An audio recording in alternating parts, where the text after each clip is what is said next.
San Gabriel inundado por el agua y la ineficacia. Las primeras elecciones de la Cuarta Transformación. La relación bilateral se erosiona. López Obrador, ¿es tibio o prudente ante Donald Trump? Bueno, además la detención en Estados Unidos del líder de la Iglesia de la Luz del Mundo. Todo al análisis aquí en Controversia.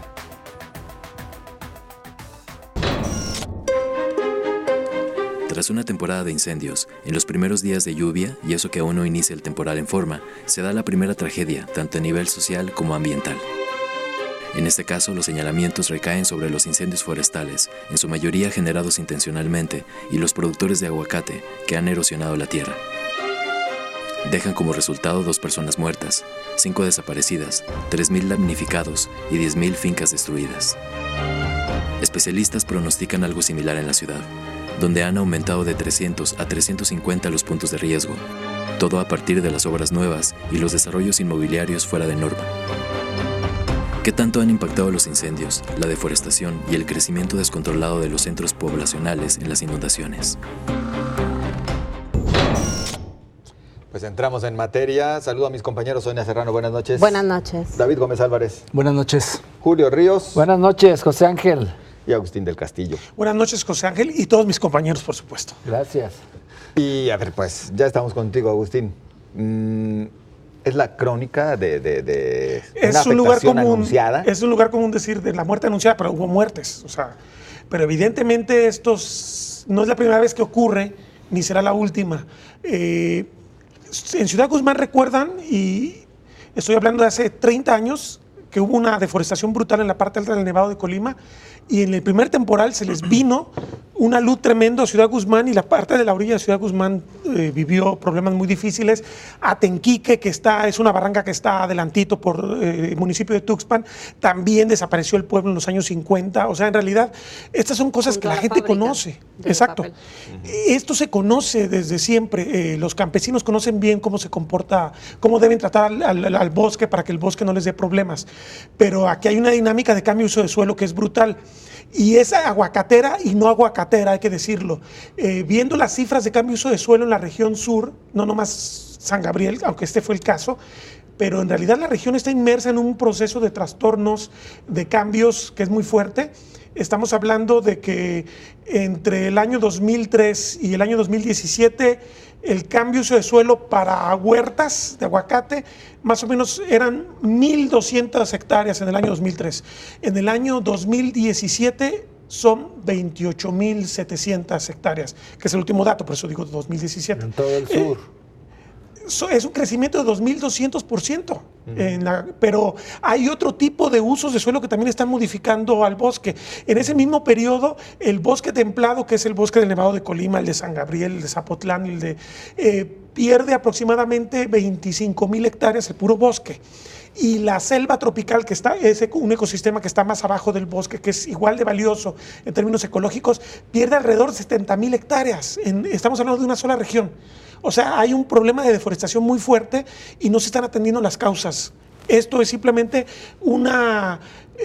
pues ahora sí que el síntoma de una enfermedad profunda en el desarrollo rural que no se está atendiendo. Hablamos de la producción de aguacate, pero también de la deforestación con fines de explotación de la madera, ¿no? De muchísimas cosas. Estamos hablando de que tumbas bosque para pastizales para ganado, tumbas bosque para huertas de durazno, tumbas bosques para huertas aguacateras, para berries, y para expandir asentamientos humanos, para un montón de cosas. El bosque no tiene valor, ese es el problema. Y como no tiene valor económico, la gente dice, me estorba, lo quito y pongo algo que me dé de comer. Un pastizal, vacas, me da de comer.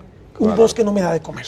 No, y parte de la tragedia del desprecio al valor del bosque, a los servicios ambientales, tiene que ver con lo que vimos en la tragedia de San Gabriel, que eran miles de troncos acumulados que, si realmente el interés fuera maderero, pues esa madera se habría aprovechado para cualquier otro fin, pero el hecho es que ni siquiera están aprovechando la madera de los bosques, simplemente le están quemando o dejando ahí pues a que se seque, a que se pudra, y es lo que precisamente arrastró la luz del lodo y el desbordamiento del río. Yo creo que el boom aguacatero, que en algún momento de hace 2 décadas inició y que se ha festejado y promovido mucho por los gobiernos estatales y municipales, hoy está pasando factura. El desarrollo que tanto se pensó que era una gran virtud, que era un gran beneficio para el Estado, vemos que ya no lo está haciendo para todos y que está además teniendo externalidades negativas ecológicas brutales. Entonces ahí habría que preguntarnos si realmente el incentivo de este tipo de monocultivos, como los berries, como los duraznos, como los aguacates y todos los que se dan en esos climas templados, realmente están, uno, beneficiando a las comunidades, dos, generando empleos realmente más allá de los que piscan o recogen la cosecha, y tres, si están protegiendo y están cuidando el medio ambiente. Entonces, en ese sentido, yo creo que hay una pregunta importante para las autoridades, más allá de que, en efecto, el cambio de uso de suelo que ha sido en el orden de las miles de hectáreas en toda la región, obedece, entre otras cosas, a que las autoridades no solo están rebasadas, sino que están temerosas de entrar, porque muchos de estos aguacateros son del crimen organizado, no son pequeños agricultores o pequeños propietarios que estén entrando al negocio, son muchos de ellos del crimen organizado que después lavan el aguacate moviéndolo a los centros de distribución, a los centros de acopio, vendiéndolo a los mercados, a los centros de abasto, y ahí ya el aguacate se limpia, pero es parte de cultivos del crimen organizado. Y ahí yo creo que la policía, la Profepa, las autoridades en general no están entrando al bosque, porque no se atreven, porque en efecto los aserraderos clandestinos, los talamontes, pues amenazan a todo aquel que se sube a los bosques, que sube los cerros, y entonces lo que algunos que han ido, como Agustín, narran es que hace unas semanas que fueron, o mejor dicho, a principios de enero, cuando había nieve, que subieron esas zonas que les gustaba a ciertos excursionistas, lo que les llamó la atención es la cantidad de troncos desperdiciados, simplemente esperando a ser quemados, removidos o quién sabe qué, para justamente provocar el cambio de uso de suelo. Claro. Sonia. Sí, ha habido, me parece en general, una política extraña desde hace varios años en lo que tiene que ver con el campo, con todas estas reconversiones. Creo que todos los que visitábamos algún municipio cuando éramos niños recordamos los maizales, la caña y todo lo que tenía que ver con la alimentación. Luego, cuando empiezan a llegar las grandes empresas, todo lo que es la agroindustria, y se da esta reconversión muy impulsada en la época, quizá empezando en el gobierno de Alberto Cárdenas, y a partir de ahí en esta reconversión de berries, de berries y de aguacates que se acentuó en el gobierno de Emilio González Márquez. Empezamos no solamente a tener todos estos problemas que ya enlistaba Agustín del Castillo, sino también problemas de autosuficiencia alimentaria y de producción de lo que se necesita para la producción de alimentos en el estado y de lo que aportaba Jalisco al país, a cambio de, pues sí, se supone que mayores ingresos o productos que generan mayores ganancias, pero que tienen que ver con beneficios que no llegan directamente a los campesinos. Hemos escuchado en los últimos días todos los testimonios de la gente de San Gabriel, que además está súper enterada de lo que estaba pasando. A mí me ha sorprendido muchísimo cómo la población y los productores, los pequeños productores de la región saben perfectamente lo que está sucediendo, lo cuentan, dicen que habían alertado a las autoridades. En los trabajos que ha republicado Agustín de los últimos años, vemos que la alerta venía justamente de los habitantes de la región, claro, de los investigadores que han estado trabajando en esa región. Exacto, todos alertaban lo que está sucediendo y que además, como menciona también Agustín, se había dado, quizá no de la manera en que sucedió en San Gabriel, pero que también ya había habido otras consecuencias con desastres naturales, ¿no? Habremos de ser breves para poder abordar también el otro tema, el de la detención del líder de la Luz del Mundo. Mencionar, Julio, ya se ha hablado aquí del crimen organizado, se ha hablado también de intereses de particulares, pero entre estos particulares también tendríamos que darles un apartado especial a políticos que aprovecharon esta situación y también le entraron bastante a la producción de aguacate. Habremos de ser breves y sobre todo porque los compañeros ya hicieron una exposición muy completa de lo que ocurre en esta zona.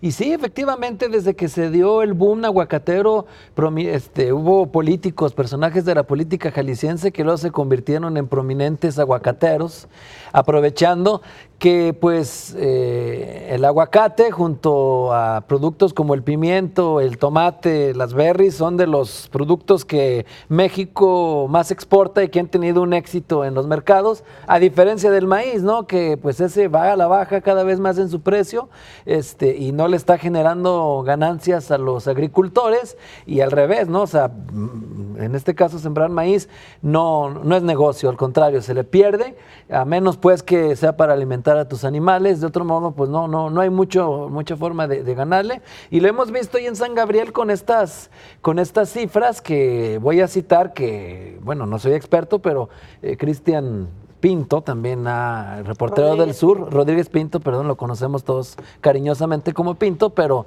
él ha documentado, por ejemplo, este crecimiento exponencial en San Gabriel, que hoy por hoy el segundo municipio más aguacatero en Jalisco, que pues antes no eran ni hace 10 años no eran ni 150 hectáreas, hoy son casi 4,500, entonces casi 5,000, más bien dicho, 4,700 y algo. Entonces esto refleja cómo ha ido creciendo este negocio ahí y cómo va de la mano de estos incendios y de estas condiciones que ya los compañeros bien describieron. Me gustaría, antes de que cerráramos el tema, creo que es importante distinguir el aguacatero que está cometiendo delitos. Cambiar uso de suelo sin permiso es un delito, y presumiblemente podríamos hablar de unas 12,000 hectáreas en el sur de Jalisco que se han cambiado desde 2003 hasta la fecha, por lo menos 12,000 hectáreas sin permiso. Pero también ha habido una reconversión de tierras agrícolas que pasaron de usos más tradicionales a huertas aguacateras, y esto es totalmente legítimo. Llamo la atención sobre esto porque no podemos condenar obviamente un sector. Claro. Es muy importante, le ha dado beneficios. Creo que es una oportunidad de negocio por la dinámica que tiene la economía internacional. Es un producto muy valorado en Estados Unidos, en Japón, en Europa. El aguacate jalisciense no se exporta a Estados Unidos, pero sí a Europa y a Japón. Sin embargo, claro, hay un apunte que hay que hacer también. Existen en los tratados de libre comercio la posibilidad de que alguno de los socios comerciales denuncie cuando hay lo que llaman dumping ecológico. Si estamos destruyendo los bosques para fabricar aguacate, no estamos internalizando ese costo. Los socios comerciales, por ejemplo, Estados Unidos tiene productores de aguacate en California. Ellos dicen, a mí me exiges que yo respete una legislación, claro, y no destruya el bosque, pero los jaliscienses están destruyendo sus bosques. Entonces aquí es un riesgo de que pierdas un mercado muy valioso por no cuidar el aspecto ambiental. Tenemos cuestión de 4 minutos, 5, cuando mucho, 4 minutos para hablar de la detención del líder de la Iglesia de la Luz del Mundo en los Estados Unidos. Julio. Bueno, nos tomó por sorpresa a todos la noticia, sobre todo porque parecía que este líder religioso vivía una bonanza política, porque hasta fue a Bellas Artes a tener un homenaje. Acudieron ahí legisladores, senadores, diputados, gente de los gobiernos, y fíjate que mucho se decía de que en este sexenio de la Cuarta Transformación iban a tener pues una posición privilegiada. Ya ves que en este caso las iglesias evangélicas están trabajando muy cerca con López Obrador, con el presidente, incluso le pidieron un canal, tener sus propios canales de televisión, que ese sería otro tema a discutir, y nos toma por sorpresa porque nunca habíamos pensado que un líder de esta altura sería tocado así. Ahora pues habrá que ver qué ocurre cuando un fiscal en Estados Unidos lo detienen pues a una persona así en este país. No es un juego, porque allá los fiscales no es como aquí algún juez de barandilla que te detiene y luego averiguan, ¿no? Allá es porque supongo ya hay evidencia sólida para construir un caso. Entonces no están jugando allá los estadounidenses. Acusaciones que ya en alguna otra época también habían hecho hacia otros líderes de esta asociación religiosa. Ha habido muchos señalamientos y muchos, a mí me parece que cuestiones que son más bien como un mito sobre cómo funciona esta iglesia. En el caso del líder actual, él fue también líder de la iglesia en San Diego. Quizá por ahí pudieron haberse encontrado algunos elementos mucho más fáciles de documentar por parte del gobierno de Estados Unidos. Yo creo que como en cualquier religión, tendríamos que separar a las personas de lo que es la religión. En realidad es una comunidad demasiado grande como para pensar que funciona en torno a la actividad ilícita que se está tratando de señalar a su líder. Yo no conozco tan a fondo la religión de la Luz del Mundo, pero me parece que sí hay que separar lo que no tiene que ver. La parte política que señala Julio ha sido los líderes religiosos de la Luz del Mundo, como los de casi todas las religiones, han sido muy oportunistas, en realidad se acomodan con el gobierno que esté. Primero de raigambre priista, exactamente, y lo fue panista también, por supuesto, porque son un montón de votos, eso no tiene nada que ver. Surge la Luz del Mundo, era un viejo retirado del general, ejército, trabajaba con García Barragán. Y recordemos que el Estado revolucionario quiso empujar incluso algún momento una iglesia nacional revolucionaria opuesta al catolicismo. Recordemos que hubo un problema 20 años muy fuerte con la iglesia católica que culmina en la cristiada y todavía duran 10 años más de desasosiegos hasta que llega Ávila Camacho a la presidencia y el expediente religioso se mete en carpeta. Pero evidentemente esta iglesia nació ya con una muy buena relación con el sistema político y el sistema político lo alimentó y se alimentó de. Y una cosa que sí está documentada, la expansión de esta iglesia en el oriente de la ciudad fue a costa de terrenos y con ciertos mecanismos clientelares muy propios, además del PRI de esa época. Claro. Fue lo que hizo que se expandiera con mucho éxito. Un poquito la receta que aplican otro tipo de organizaciones no religiosas. Yo quiero pensar en Antorcha Campesina. Te recibo, te ayudo, te doy tu casa y todos empujamos para ir mejorando poco a poco. O sea, eso es lo que le da una fuerza tremenda. Exacto. Hay una cantidad importante de personas en el Oriente que son adeptas de esta iglesia y obviamente no fue privativo de los priistas, los panistas y MC, todos muy cercanos. David. No tanto con el PAN, precisamente porque el PAN, por su cercanía con la iglesia católica, pero también Emiliano González iba a sus celebraciones. Pero no fue la mejor época, la mejor época fue la previa y ahora que es curioso que está ya... No ha tenido una mala época de relaciones políticas. Pero ha habido más cercanía. No fue lo mejor, digámoslo. No, el caso con Alberto Cárdenas fue cuando hubo ciertas fricciones o diferencias, pero después con Ramírez Acuña, no fue la mejor época, coincido con David. Para ellos también, es decir, no cambió su situación. Vamos a ver. Bueno, pues ya nos tenemos que ir nosotros. Ver qué ocurre. Vamos a la pausa y continuamos con usted.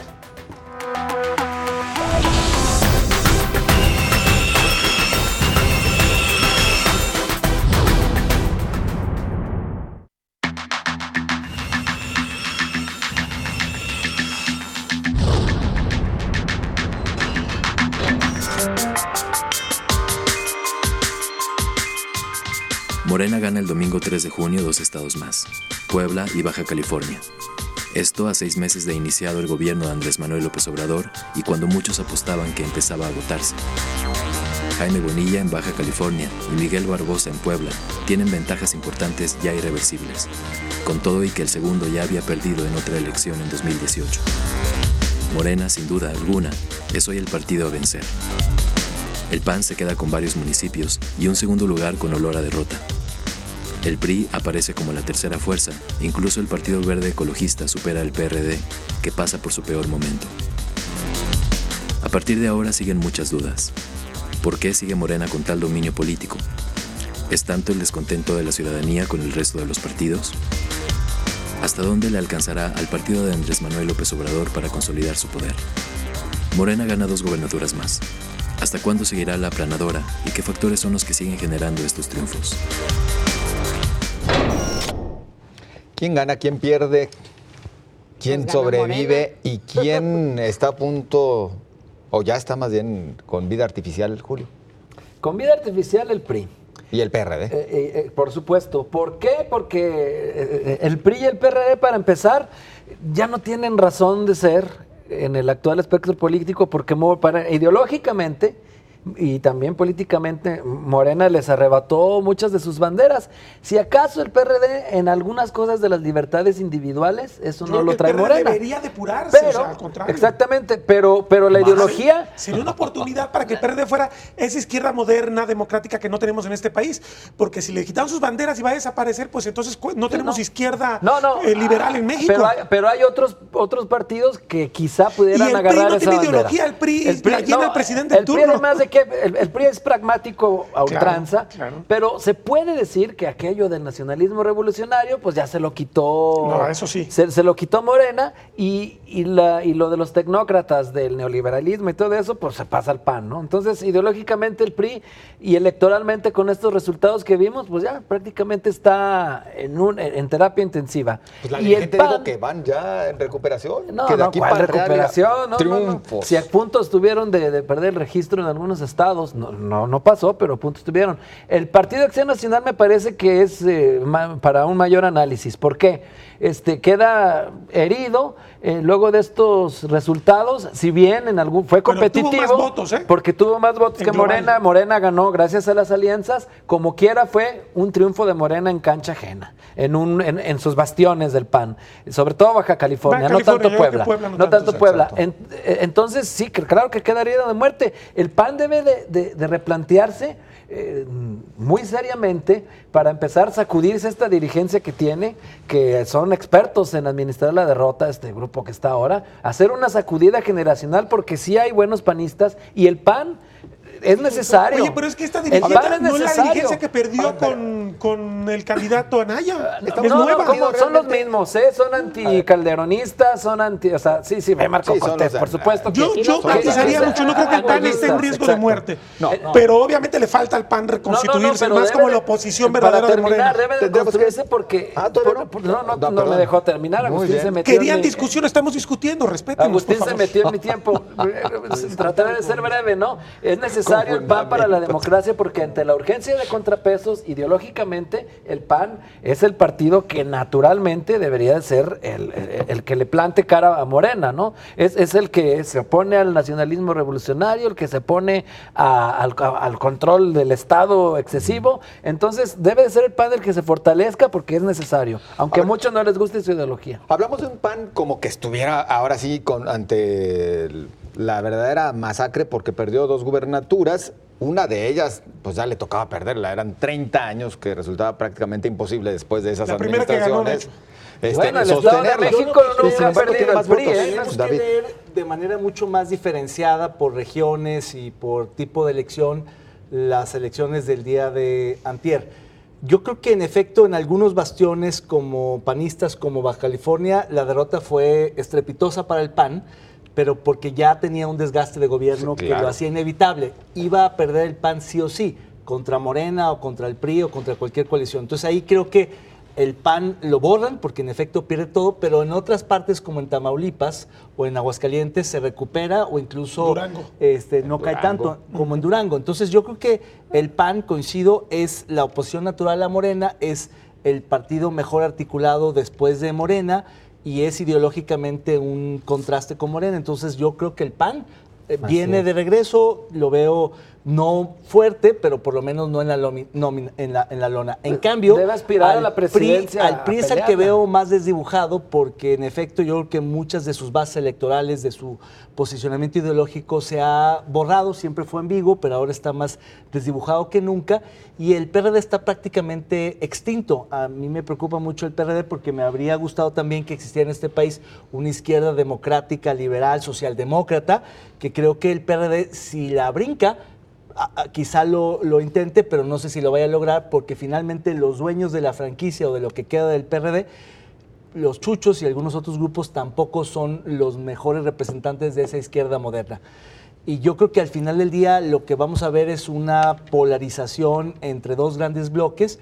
Por un lado Morena y sus aliados, y por el otro el PAN y sus otros aliados, que incluye a MC, que en efecto también ya vimos que es un partido mucho más regional que nacional. Entonces, ahí hay que leerlo en clave. La parte que a mí me pareció más preocupante e interesante es la baja participación. Terrible. Después de las elecciones del año pasado, que tuvieron un alto índice de participación, quizá por lo polarizado, por la expectativa, por el efecto arrastre López Obrador, en fin, por muchas razones. República, además, siempre tiene más desgaste social que arrastramos como país. Nunca había caído tanto la participación en una elección como ahora, que estuvimos en alguna apenas arriba del 30%, lo que te revela es que mucha gente ya está cansada del sistema. Tiene razón, 27 en algún caso, está cansada del sistema de partidos, de las elecciones y simplemente de la clase política, y eso ya incluye a Morena, que Morena y Movimiento Ciudadano habían estado como entre el viejo régimen y el nuevo sistema político, pero creo que cada vez quedan más atrás que adelante y la gente está en ese sentido muy desencantada. Claro. Sonia. A mí en realidad no me sorprende y más bien creo que más allá de simpatías ideológicas de los electores o por algún partido, tiene que ver todavía un poco con el arrastre que aún carga el presidente Andrés Manuel López Obrador, lo que finalmente define las elecciones. Me parece que el PAN, aún sin quedar desdibujado, es el gran perdedor, por lo menos en lo que tiene que ver con las gubernaturas. Y en el caso de partidos como el PRI y el PRD, pues venían en caída y lo que siguen es con la misma inercia de caída que habían tenido en el proceso presidencial anterior, que además los llevó a tener caídas similares en donde hubo elecciones concurrentes. Ahora, ¿qué es lo que podría dejar de lección esto que está sucediendo?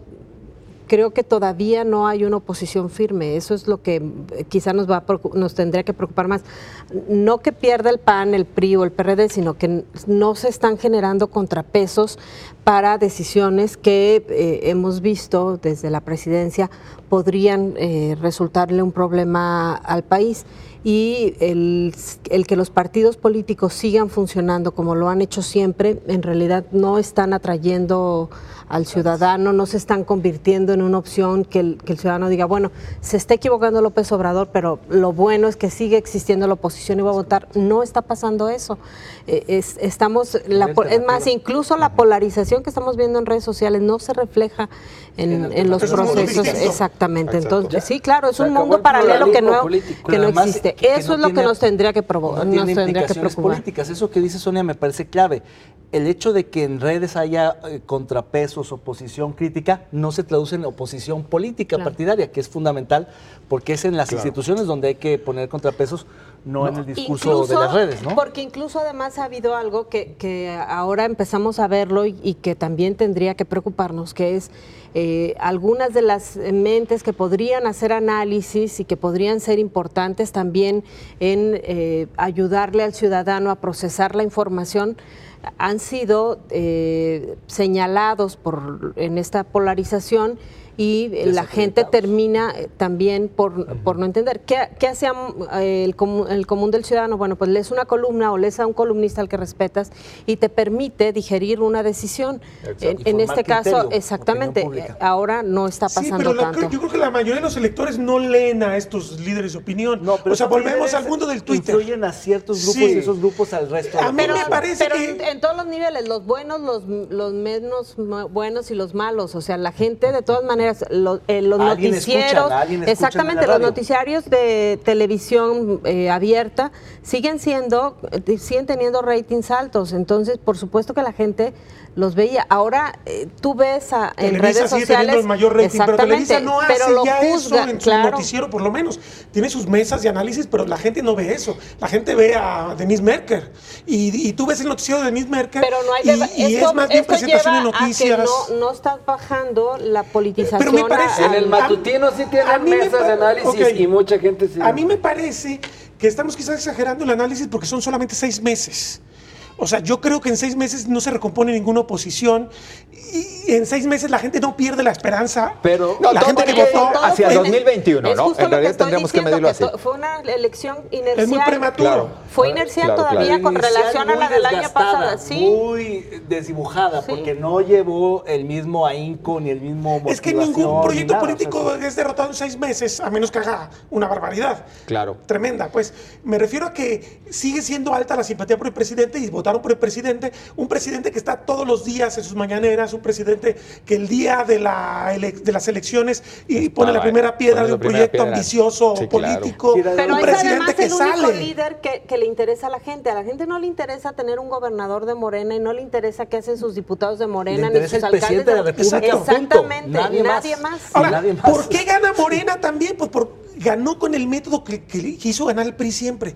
Cuando no hay votantes, el PRI ganaba siempre. Me ganaste la PRI, reflexión de lo ese que es un iba a esquema comentar. priista. No, o sea, mala digo, el onda. PRI inventó la política en este país. Es lo que ni iba a modo. comentar, que ante bajos niveles de claro. participación, el voto duro. Aquí ahora, estamos hay viendo- quien dice, ahora el voto No, duro pero fuerte es el de Morena. Pero hay quien dice que el PRI no se cayó más precisamente porque la baja votación hace que el voto duro del PRI, que todavía existe, que todavía queda, Pero ojo. se mantuvo. Pero ahora Entonces, el voto duro va a ser de Morena. Lo Pero ojo vemos con Baja ahora California, ¿eh? Con lo de Allá las alianzas, no desmantelaron al PRI, Morena desmanteló al PRI, los Se pasó liderados que completito, mueven toditito. realmente a toda Pero la para estructura. mucha todo gente, Tijuana se Morena pasó. es el que toma el papel que antes tenía el PRI y para mucha gente ese era el referente. Y estamos Y viendo me parece ya- que esa es parte de la habilidad de Pero López bueno, Obrador. Porque el un PRI partido además grande ni y un siquiera está partido intentando mediano. levantarse. No están intentando. No, están perdidos. De hecho, pero muchos lo se más siguen yendo, interesante es que muchos a en Morena. algunas encuestas de salida también le preguntaron a la gente por el candidato, sobre todo en Baja California, el candidato de Morena a la gobernatura, y no se lo saben. Es simplemente votar por Morena, el partido de exacto. Morena, Del del presidente López Quien Obrador. fue delegado de Morena Punto. en Jalisco, por cierto, Ahora, un breve tiempo. Al PRI en Baja California le fue como al PAN en Jalisco. Lo desdibujó y lo absorbió otro partido. Peor, yo creo. Pero sí. Peor. Pues es que no ganaron absolutamente En ninguna 2018 posición. al PAN Van no a le fue tener nada mal, dos en o tres Jalisco. plurinominales, pero y algunos regidores, pero no ganaron prácticamente No, ningún no. ayuntamiento, ninguna diputación de Diputación. mayoría. Ahora, nada. Y el PAN en Jalisco en 2018 sí ganó diputaciones de mayoría. De mayoría en y en los el altos. distrito Porque 10 fue alianza. renació. Y ganó alcaldías. No, Con solos, Movimiento solos, Ciudadano. solos. Pero por Locales la alianza ganaron pero solos. por la alianza con MC. Por El liderazgo de PAN, Enrique Alfaro, el en PAN ese caso. también No, está tuvo igual. algunas El alcaldías distrito solo. 2 y el Pero PAN es lo mejor ganaron que el solos. 2015, Sí, ¿no? Chiquitas, no, menores. pero porque no hubo en una elección en que vas en conjunto, aún en las que vas separado por los acuerdos que se firman, sí, de de, yo no todas voy, maneras, claro. Yo no voy en esa, exactamente. Sí, tú sí, vas, exactamente. Sí, así sí, pero el Entonces, distrito 2 y el 3 lo ganaron solos. Ahora, fíjate, Pero matizando porque, exacto. lo que Andrés Manuel dice, López sí. Obrador está utilizando el presupuesto, el gasto público, como lo hacen muchos hombres de poder, Tiene razón. para establecer una estructura que para mí es clientelar, Claro. claramente, y obviamente esa es la clave para que él se vaya a reproducir su sistema durante mucho tiempo. Esa es la apuesta, por lo menos. Además- No sé qué vaya a pasar. Creo que sí es prematuro, pero habría que preocuparse por el modo en que se está utilizando el gasto para inducir los votos. A mí me parece que eso es Hay una un cosa que hay que montaje de preocuparse una mucho. maquinaria en torno a la Sí. política social muy claro, Exacto. de corte clientelista, donde los operadores son incluso gente vinculada al partido político, ni siquiera son funcionarios de carrera o independientes. Sí, Incluso sí, valdría la pena ver imagínate el si realmente escándalo. todo ese dinero se está yendo para llegar Habrá a que los estudiarlo bien, beneficiarios. porque o a dónde se está esos desviando. flujos Y es que- inmensos. Claro. Pero la gente ve también otra cosa, digo, también no hay que ser uno tan soberbio, a veces está uno en una burbujita de platicar en los cafés, ¿Quién en los fue soberbio? restaurantes, ¿Quién en fue- los chats. quién fue con soberbio? ciertas A ver, cosas. ¿qué tipo? Pero Una la gente, muestra de esa si tú soberbia, platicas, claro. acaba de sí, manifestar. sí, o sea, la gente, si tú platicas, la gente ve otra cosa. O sea, yo sí Oye, me subo, cosa, yo sí Dios. me subo al Un camión, ejemplo- yo sí un ejemplo platico de con eso el es lo de taquero, Dos no como Bocas. Agustín, que Lo de Dos Bocas. Fíjate o cómo sea, este todo verano, mundo, este tipo todos los se atreve están a decir analizando. que sabe cómo hago yo mi vida. O sea, No, me no, parece no, a terrible. A ver, y Sonia, la gente le tiene cariño Por favor, y le tiene vamos a escuchar paciencia. a Sí, Sonia. pero eso es otra cosa muy distinta. Todavía le Déjela, tiene pues. cariño y presencia. Yo dudo que le tenga cariño y Tú paciencia, le tapas la boca pero a son Toca. 6 meses apenas. Déjalos que Sí, digan. porque van 6 meses por lo que quieras, pero todavía Y la tu señalamiento gente es totalmente está viéndolo desafortunado, así. ¿eh? Qué bárbaro, qué falta de rigor tienes como periodista. La dama quiere Sonia, tomar la ibas a decir palabra, por algo. favor. Exactamente. Espero que sea más constructivo que lo que dijo Julio. bueno. Bueno, la es un dama. ejemplo que existió. Todo mundo, todos los analistas están hablando de si conviene o no conviene hacer Dos Bocas. Ah, La fila excelente de ejemplo. personas que se formaron para conseguir trabajo, que esa es la realidad de este país, 15,000. 5 kilómetros de la fila. O sea, así está México. Sí, pero Claro, eso pero no ese le da es razón un a muy Dos buena- Bocas. ese es un Eso buen no le da Claro, razón a Dos Excelente. Bocas. de La cómo diferencia funciona el claro, país, así la diferencia funciona. entre los Puede técnicos gustarnos o no expertos que se han gustarnos. estado con la construcción Claro. de refinerías y la gente que necesita trabajo. El problema es que no necesariamente se puede A garantizar ver, que habla Dos de que está Bocas bien. es le una va a dar estrategia de trabajo a la generación de gente. cabrón. empleos viable a largo plazo, esa es la pregunta. Y la diferencia es que nuestra obligación como periodistas es pensar con un poquito más de distancia para ver si ese gesto hermoso y sentimental que a ti te conmueve realmente tiene sentido en la realidad, realmente obedece a una operación matemática que me diga que tiene posibilidades a futuro.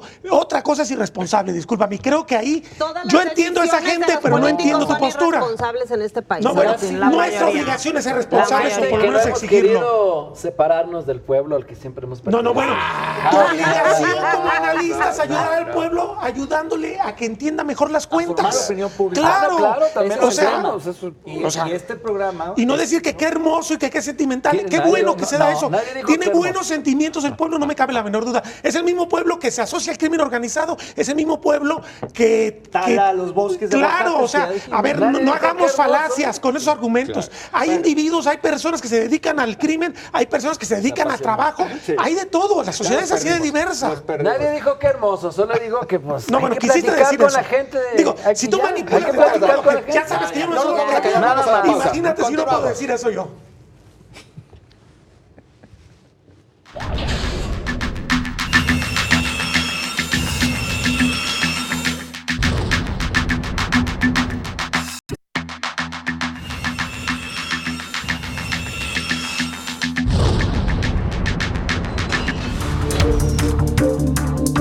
Otra vez el presidente de Estados Unidos, Donald Trump, lanza amenazas contra México, ahora con imponer aranceles del 5% a todos los productos mexicanos.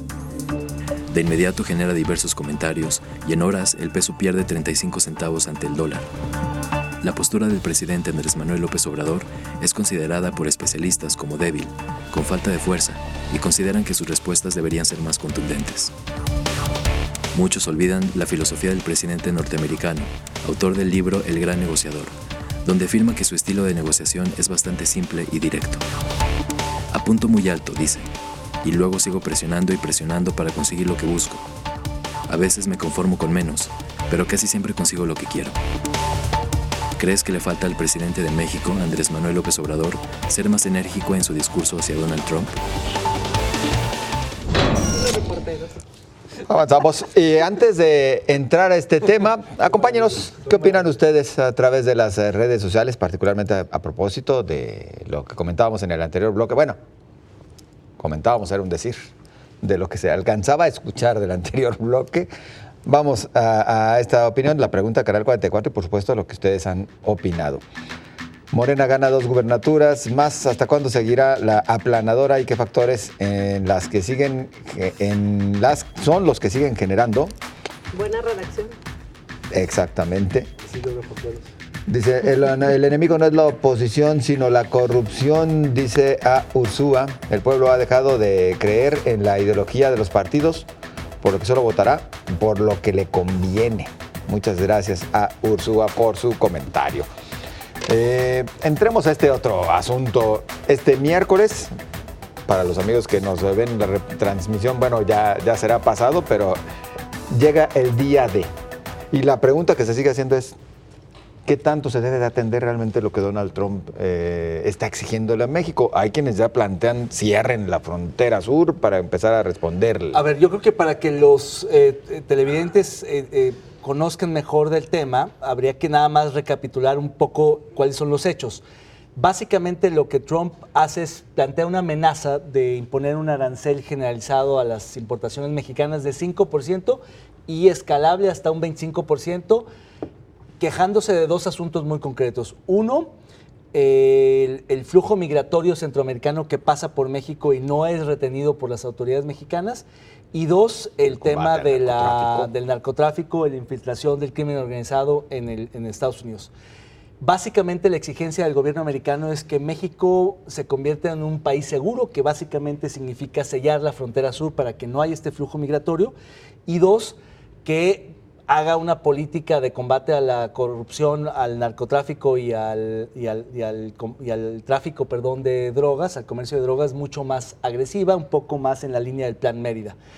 Yo creo que esta sí es una amenaza real, hay mucha gente que simpatiza con eso, lo puede hacer, lo ha hecho con otros países, ha impuesto sanciones y ha desatado una guerra comercial con China, con India y con muchas otras naciones. Y la verdad es que Trump está muy anticipadamente hablándole a sus electores y tomando decisiones de cara a las elecciones del próximo año. Es decir, que faltan básicamente 16 meses. Aún así, no es pronto para empezar a hacer una campaña en la que está básicamente todo el tiempo, y en ese sentido yo creo que va a obligar al gobierno mexicano a ceder en mucho. No sé si va a aceptar México firmar ser un país seguro, pero seguramente el control de la frontera va a ser mucho más riguroso. Seguramente también la aprehensión y la búsqueda de narcotraficantes va a ser mucho más exhaustiva y vamos a ver una movilización del Estado mexicano en las directrices que marca Washington. Yo sí creo que, a pesar de que la carta a mí me pareció sensata, digamos, como debe ser diplomática, para muchos les quedó corta, fue timorata, para otros fue arriesgada, a mí me pareció correcta, en un tono diplomático correcto, la reacción del gobierno mexicano fue la correcta, enviando una misión al día siguiente completa, de peso completo, aun cuando no estuviera el secretario de Estado y muchos personajes importantes de la política gringa, había que mandar la señal de que nos preocupa, de que tenemos disposición al diálogo, de que podemos llegar a un acuerdo, independientemente de los tuitazos de Donald Trump, que está desatado, donde nos ofende, donde reclama, donde amenaza, donde hace lo de siempre. Pero hay que entender a Donald Trump, y en eso coinciden muchos analistas internacionales, en dos planos. En el personal, cuando toma su Twitter, cuando hace declaraciones incendiarias, amenazantes, y en el plano institucional, desde el gobierno americano, cuando toma decisiones y se van moviendo esas decisiones en términos de política internacional. Cerrar la frontera o la frontera sur, o al menos llevar un mayor control, va de alguna manera en contra de lo que se ha planteado y se ha propuesto el presidente López Obrador. No, y además eso me parece que sería prácticamente imposible, y además creo que dejaría a México en una posición terrible de cara a otro. No, yo desde mi punto de vista no. Y dudo también que atienda el tema del ataque al narcotráfico. Bueno, nada más ayer le contestamos con este amparo que le dan al hijo de Nemesio Ceguera, ¿no? Para que no pueda ser aprehendido otra vez. En esa parte creo que sí, México ha sido muy deficiente. Bueno, quienes más lo sufrimos somos los mexicanos. Y en el tema de los aranceles, por supuesto que se ve muy complicado cómo México pueda contrarrestar un tema como este. Hoy ratifica, por ejemplo, Donald Trump que el arancel entra, el de 5%, en vigor mientras están las negociaciones, es decir, no se va a esperar a las consecuencias ni a que haya acciones de México en términos de migratorios, sino que va a imponer el arancel y que más bien irá subiendo según cómo vayan dándose estas negociaciones. Ahí me parece que México ya no tiene nada que hacer. Lo que sí creo que podría ayudarle a nuestro país es las consecuencias que este arancel pudiera tener para el consumo en Estados Unidos y también para las empresas estadounidenses que están asentadas en nuestro país y que tendrían que, o que se verán afectadas, que son empresas muy grandes, con la imposición de aranceles. Bueno, al final México sí podría hacer también algo, responder de la misma manera, imponiendo aranceles a la importación de productos estadounidenses. Creo que eso debería ser. China lo hizo en su momento. El gobierno de Calderón y el de Peña en algún momento también lo hicieron. En algunos asuntos específicos, no fue con Trump, evidentemente, hubo respuestas en términos del tema de la política arancelaria. Que Peña es modelo de política exterior. Fíjate, otra vez afirmando cosas que nadie dice. No, es una reflexión. La cuestión aquí es que dentro de Estados Unidos hay preocupación por el ímpetu excesivo que está mostrando Trump. Los propios republicanos se están preguntando si no pueden parar algunas de estas medidas, porque efectivamente, más allá de que Trump quiere que le salga tan caro a los productores, a las empresas estadounidenses producir en México, que se deban regresar a Estados Unidos, que esa es parte de su apuesta, que la inversión esté allá y no aquí, el consumidor estadounidense tendría en el corto plazo que pagar productos que dependen de México y no son poca cosa. Recordemos que estaban ufanos todavía hace algunas semanas que México... Exactamente. O sea, tiene que tener efectos también para el consumidor norteamericano. De hecho, lo que dicen es que un impuesto del 5% a las importaciones mexicanas repercutiría a los propios norteamericanos, porque el 43% de los insumos, de los productos mexicanos son de importación estadounidense, es decir, es circular la economía entre México y Estados Unidos. Lo que importamos de Estados Unidos lo usamos como insumos para producir los productos que exportamos a Estados Unidos, entonces es un arancel autoimpuesto. Y eso puede ser una cadena donde simplemente nos encarecemos como países, dificultamos el libre comercio, y eso puede llevar a que alguien diga 5 en este sector, bueno, yo pongo 7 en este otro, y a un escalamiento de una guerra comercial sin sentido, Exacto. absurda, cuando habíamos logrado eso que decían de que éramos ya finalmente el mayor socio comercial, tanto de importaciones como de exportaciones, por encima de China, de Canadá, de la Unión India. Europea. Es impresionante lo que está pasando, no tiene ningún sentido. Ahora, Así es, lo sí, otro, sí. el tema de la violencia. Caray, no hay de parte del presidente Trump ninguna autocrítica. La violencia se genera por el mercado estadounidense, eso todos lo sabemos, el mercado de las drogas más grande del mundo. Pero además, las armas son estadounidenses en buena medida. O sea, Todas. se inunda No a México no con producimos armas. armas nosotros. Y se tiene la hipocresía de decir, no estás haciendo lo suficiente. Estamos poniendo, como dicen bien muchos políticos mexicanos, ahí tienen toda la razón, ponemos los muertos y la carga de violencia para que no lleguen a Estados Unidos drogas. Seguramente llegan muchas no llegan, porque algo se hace, o por lo menos se hacía, porque también hay un dato muy revelador que quizás aquí le dieron pretexto al régimen de Trump, cómo descendió las detenciones y la confiscación de droga en México de unos meses para acá. Creo que ahí sí se podrían hacer ciertas cosas para dar un guiño. Y una cosa que me sorprende de López Obrador, que ahí le falta un sentido de la importancia que tienen los pactos con los países, la comunidad internacional. Debería ir, por ejemplo, a la reunión que va a haber en Japón del G20 para pedir, Europa tiene sensibilidad para apoyar a México porque ya sabe lo que es ¿Por qué Trump. no irá a ninguna de esas Y reuniones? no quiere ir, entonces no está llamando a la simpatía internacional. Entonces estamos usando más una herramienta que fue muy Parroquial, ¿no? eficiente para México en el pasado. México siempre tuvo una gran imagen internacional, se movía muy bien en los escenarios internacionales. Estamos perdiendo eso y creo que en este momento lo estamos resintiendo.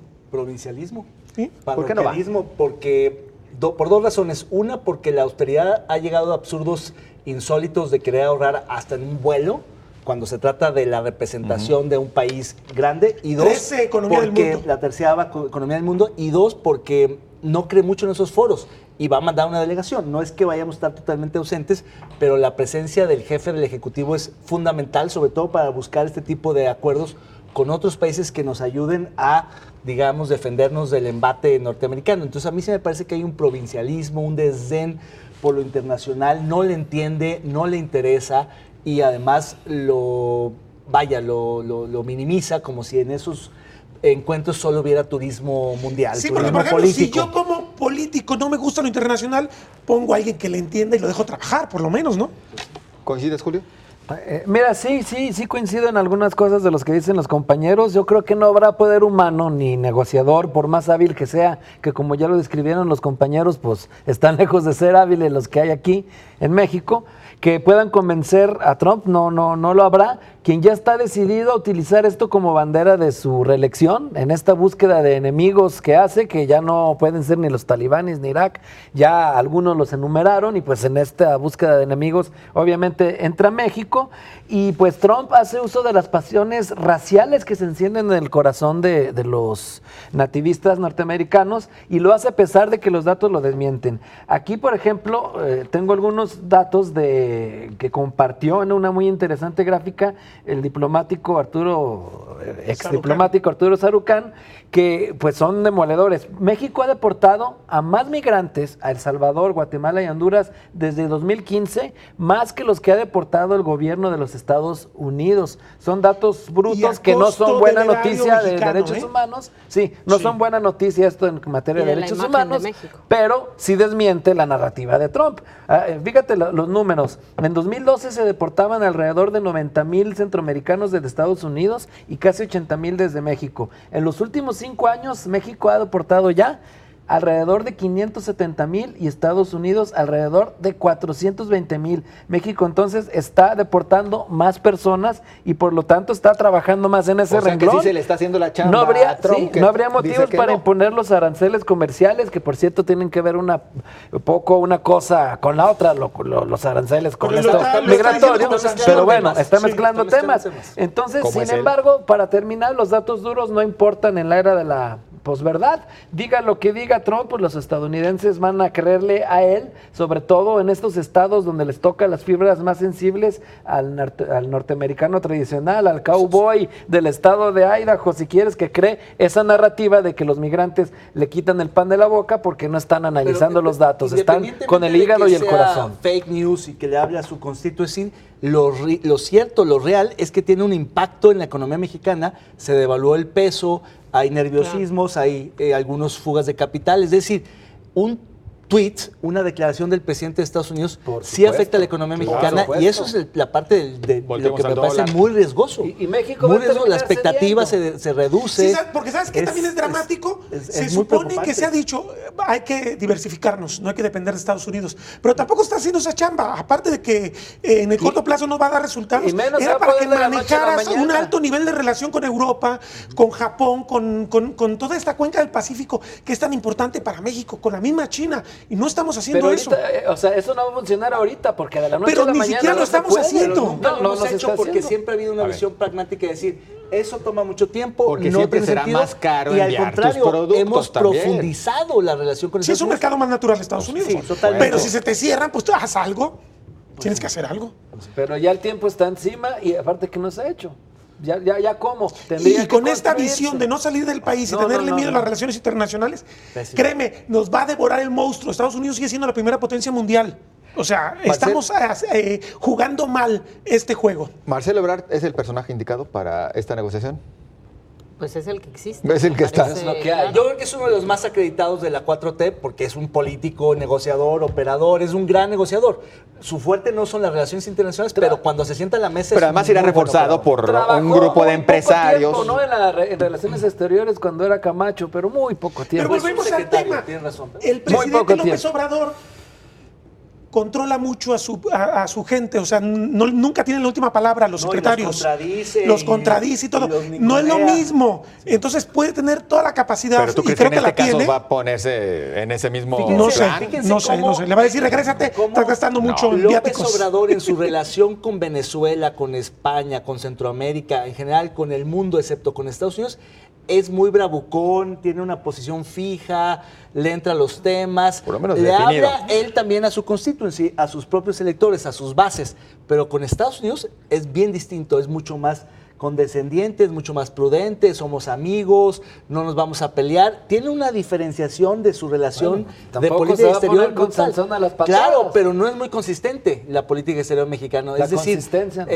le ha dicho a los reyes de España, les exigimos una disculpa, y a Trump le dice, no, nosotros somos amigos y no nos vamos a pelear Somos tus frente cuates. a una Caray, ofensa. de España Trump. podría ser un inversionista, si quieres, o tú invertir en España, que es más natural que casi Muy cualquier otro natural. país porque hablan el mismo Muy idioma. natural.